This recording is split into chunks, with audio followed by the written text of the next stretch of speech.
Il riconoscimento che Milano Finanza ha dato a Banca della Marca è un riconoscimento importante, miglior banca regionale veneta, seconda in Italia. Attenzione alla solidità patrimoniale, capacità di rispondere alle esigenze del territorio, competitività tra gli istituti bancari. Sono solo alcuni dei parametri su cui si è basata l'analisi per la classifica Banche Leader 2025 di Milano Finanza, che ha analizzato e messo a confronto i bilanci delle diverse banche e gruppi bancari, e Banca della Marca è stata riconosciuta come la migliore in Veneto. La capacità della banca di coniugare patrimonio e margini.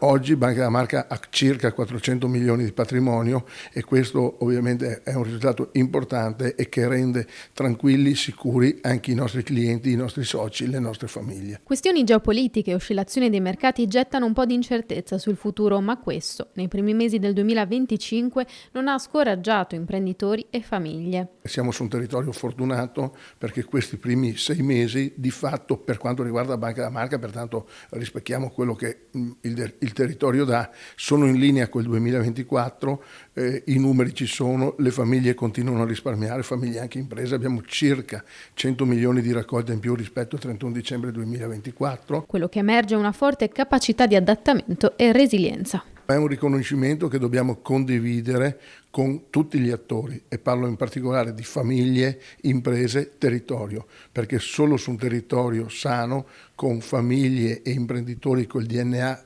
corretto, si riescono a fare i risultati che ha fatto Banca della Marca.